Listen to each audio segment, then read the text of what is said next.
Okay. Hi, everybody. It's tea time, and I'm Tia, the Boots and Wings Project, Caregiver Solutions and Resources. Laura Leigh, Yes. let's hear from you. We have two guests today, but tell us, just so everybody will do an introduction first. So tell us, who you are and how you're connected, and just to remind everybody out there. Very good. Hello, everyone. My name is Laura Leigh Barber. I am a nurse of 46 years, and I've recently retired from actually being out there in the world as it is now. But my background has been in end-of-life care and home care for many years of hospice. And then I was also for 20 years as a nurse midwife, a clinical nurse midwife in Philadelphia. So I just have sort of both ends of life and all in between experience that has to do with caregiving and on all ends of life and people at all different ages of family caregivers. Nice. And Christy, welcome today. We're so glad you joined us. Thank you. I am Christy Scott. I am with Montgomery County Senior Services. I have actually been with Montgomery County Senior Services for over 20 years. My background is social work. So I've done everything, a little bit of everything in our agency on an intake level, screening clients for services. Right now, I've supervised care managers, and right now my current role is volunteer coordinator, which is a new program for Montgomery County Senior Services. We're trying to get volunteers because we're trying to meet all the needs of seniors across the county. Yay. You know, they may not qualify financially for some of our programs, but we can at least try and help them with a volunteer. Cool. So thank you. Thank you for having me. Well, we're glad you're here, Beth. You have a really neat mission. Thank you. Yeah, we're really excited that you're going to share, because it's a big, big space, not only locally, but nationally, that needs to be addressed. And the way you're doing it is really super exciting, especially through faith-based organizations. So let us know what it's all about. Okay. My name is Beth Jester, and I am founder and facilitator of Bucks County. Well, it's actually BC Grand Family Support Group. We do serve Bucks County, but we also serve beyond Bucks County because the need is great and not every county has a group like mine. This group was started because I searched everywhere, called every organization I could think of, and couldn't find anything to support me because I felt like I was drowning in the beginning when I first took my grandchildren on. My grandchildren are currently 9 and 6, and they were 2 and 4.5 months. So it's been a while, and I started this program with another grandmother, and then her life became too much. She had to step out. We try to build support. I have resources, we have speakers, and we try to support one another in our plight, which is, although it doesn't seem like it's very big, in the United States, it's tremendously large. And in Pennsylvania, we have 90,000 grandparents raising grandchildren. Which is a result of death of their children, normally from, but not exclusive to, drugs, and also mental health. And that's the majority of it, but there are other things. Our grandparent group looks like all different things. We have widows, single, divorced, but we also include relatives raising loved ones of we also serve relatives who are raising children of loved ones, not just exclusive to grandparents, although that's the largest population.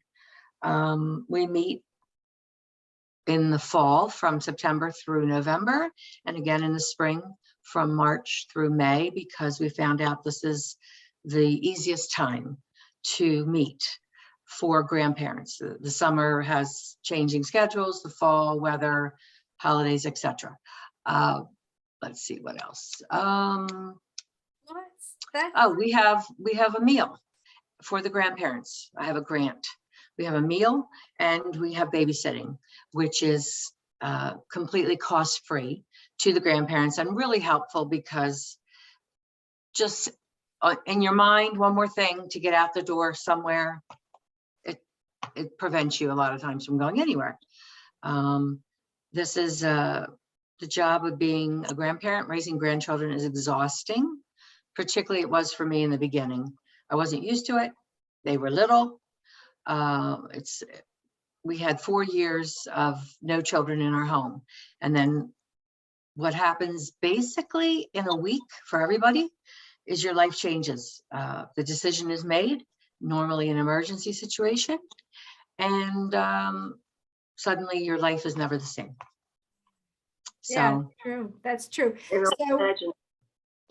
yeah, so, and things change. So, Nadine, you are also familiar with caregiving and wellness, and tell us just a little bit about yours, and then we'll jump into some conversation about all these different ways that we all take care of each other and other people.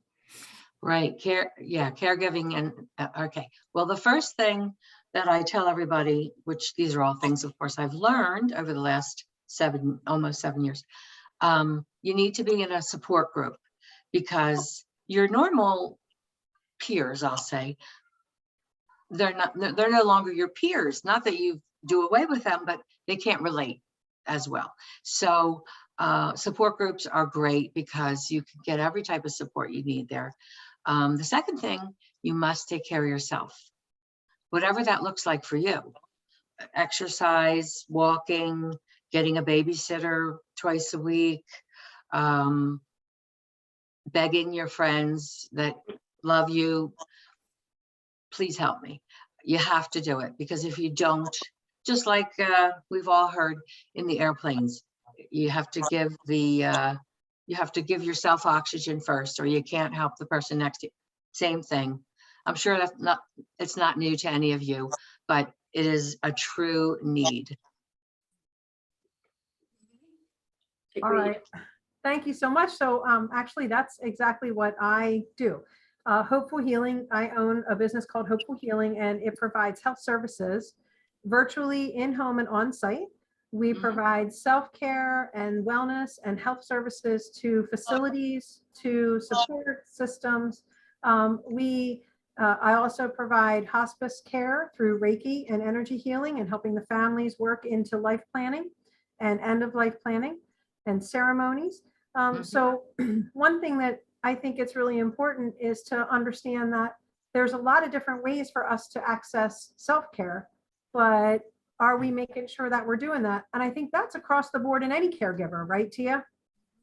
Yeah, we actually, I was just doing some writing today. And so you guys can let me know what you think about this. But I was thinking about the difference between self-care for the people that, are taking care of other people, the people that we know, and the difference between that and spirit care. Like a lot of times we are thinking about what we have to do how are those two things connected? Like taking care of our spirit as well as taking care of our other people, as well as taking care of all of the things that we're supposed to do, our energy and our bodies and our food intake and our mental health and our sleep. But how does spirit care connect with that? And so that's one thing I was thinking about.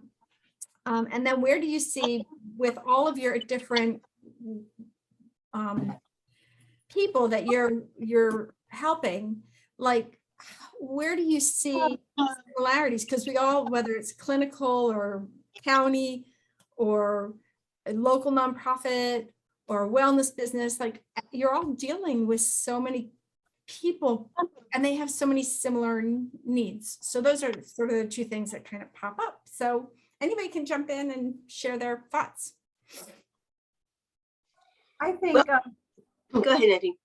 when you work with so many different people, it almost becomes intuitive. I'm sure that Christy, being in her field for so many years, she hears one thing and her brain is already traveling down the tracks of, okay, been there, done that. And meanwhile, it's bouncing off of all of the experiences that we've had that we bring to the table. So I think that spirit care is understanding how to keep ourselves in that problem-solving mode. And self-care comes in to keep us in that problem-solving mode. Because I'm sure, Christy, I hope that you haven't, but you've had similar experiences where it was a family member and you go like, wait, we have to, and then it turns into something completely different, where here you are with all of this experience and all this knowledge, and then it's a family member, so it's different. What, have you had that experience? Yeah, I have had that exact experience, actually. I'm an only grandchild to my grandmother, who has since passed away, and my dad was an only child. So, it was him and I caring for my grandmother. And when it came to an emergency situation with my grandmother, here I am working at the Office of Senior Services for so many years. And then all of a sudden it's my grandmother that needs the help, and I didn't know what to do. So at that point, I had no idea what to do. And I had to lean on my coworkers and say, what do I do? Like, how do I move forward? How do I get her the help she needs? Like, I really depended on them a lot. I find that all the time. The people who you intuitively like, Laura Leigh, you're a nurse. You're going to know exactly what to do when there's something that happens with a family member, but there's not, like, there's something new. There's disease specific stuff. Your situation is unique. There's a gap in the system. So the fact that now, I don't know if you were aware of Beth, Christy, but now that you know of Beth and her services, when you have people that you need to connect, but even how important it is for us to rely on each other for our own care, right? Even as professionals, even as friends, as those relationships deepen and develop, right? We now have kind of a go-to group of people that we can at least resource and talk to. And that's what I find with my clients and my caregivers that I'm talking to, is they're just like, I can do it myself. I've got it. I've got this. I don't need it. I've got it. I got it. Don't. And then they're in crisis and they're going, where do we go for help? Just like you did, Christy. Yeah. I was going to say, I could really relate to Christy, because I think as a nurse too, but myself professionally and personally, many times that same person in a family that feels always to be that strong one, who's for some reason, professional or not, comes up for that family as that main caregiver. And even though that person theoretically knows all the things they should probably do to be that person, that's exactly the person that often will not self-care or not understand or forget, until all of us maybe remind that the spiritual part of us is one part of the whole, like we say in the umbrella, is what Nadine was, I think, was trying to say, and that's different for every person. It's what fulfills us, it's what keeps us going, it's what makes us still enjoy our lives, I think. And that is very related to the support groups. And then people think, well, I don't even have a sitter to go to the support group, like time bandits that Tia talks about. So it's such a huge package that I think we often have to remind ourselves and other people, what does that look like? And we take assessments. We help people self-assess. Is it just about getting the right foods you need and the health? Is it about trying to move your body? You don't like to exercise that way? Okay. Is it about stretching every morning? Is it about reading your inspiration and getting time to do that every day? Reading mystery novel, whatever that looks like for a person. Yeah. I love that, what you're saying there, because from a holistic perspective, so I'm an integrated health professional. And when I evaluate someone, we put them on a scale of 1 to 10, physically, emotionally, spiritually, and socially. And we look at where their strengths and where their weaknesses are, and where their natural flow of energy goes. So, if they're kind of a loner, well, maybe a social group isn't the best thing for them. But talking to one person like Beth, who knows what's going on, they can build that one-on-one bond. So understanding who you are from that perspective allows you to then make sure that you're bringing into place, like Christy, you knew who to go to answer your questions, right? When you were dealing with the biggest stress going on with your grandmother, you were like, okay, this is my person. Like it just, and I think Beth, you know, you provide such a wonderful service that you give so many myriad of choices for people. And that's important to help them to really focus on their own self-care. Yes. Yeah, and Thank you. yeah, like you brought up another really good point, and that is sometimes people will shy away from those support groups, even if they're like you pointed out, some people just want to do a one-on-one or are more introverted, or like we have to honor their personality. But then the other thing that sometimes happens with some support groups, and not all of them, but that some, you know, you have the person who is going to get a little, you know, complaining about this or complaining, and then before you know it, there's the group is more about one or two people's problems and not about a positive energy. So whoever's facilitating those groups, and it's really hard to do because sometimes, right, Beth, people need to vent. They need to get this stuff out of their system, and that's okay. But part of our challenge or opportunity or whatever, how do we get groups of people talking about the things that need to be talked about, but not let it get to a place where everybody's like, I don't want to sit for hours listening to somebody else's problems. I just need to go. It's not a good use of my time. Like, Well, for a support group, you kind of have to learn how to move people along when that happens, because that is inevitable. That does happen. People get wrapped up in their own stories, whether it be, normally it's not purposeful. They just start going and then they don't know when to stop. So, you know, I'm going to say I've learned how to politely interrupt and thank them for the information that they've shared and confirm what they've said, and then move it on to the next person. Because although in the beginning of the support group, I do mention, try to be mindful of everybody's time and how many people are here and that we all want to share, keep it current. Don't go to the past. You may summarize the past, but keep it current. And I do ask that, but that's not every personality, right, to be able to do that.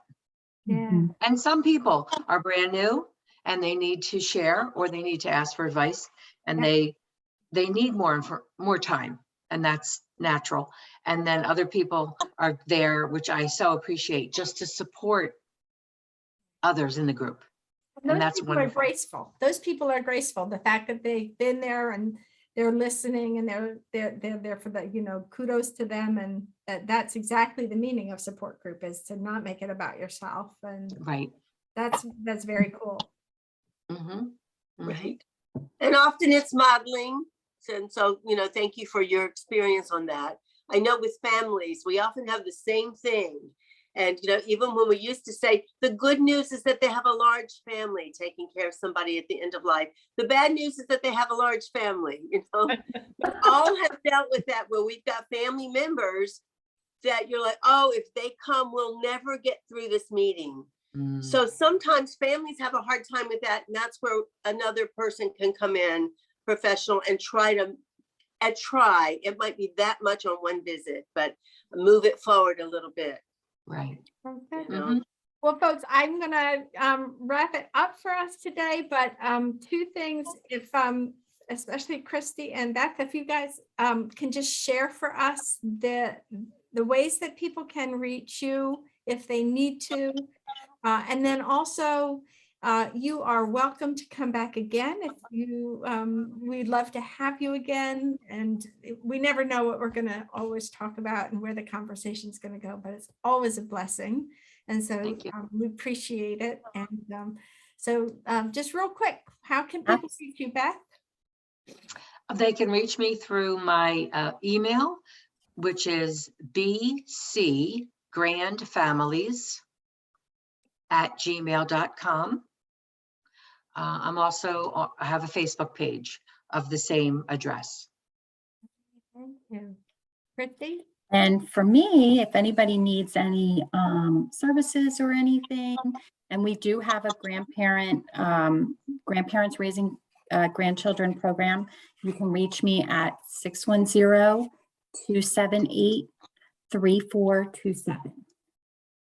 3427. Yep. You can also email me at cscott2@Montco, and that's MONTCOPA.org. And I would love to come back again, Tia. Thank you for inviting me. Good. Well, and like I said, we're going to be not only growing these conversations, but so they can deepen and widen, and we can really kind of get into the needs from our perspective in the county, or the two counties. Is you know, if Beth and Christy and Nadine decide they want to have a Zoom conversation, as long as we just keep sharing it with each other and making it available to our friends out there, well, that'd be terrific. So we'll just keep bringing folks along. So thanks so much for joining our tea time. Everybody stay well and stay warm. Thank you. Thank you.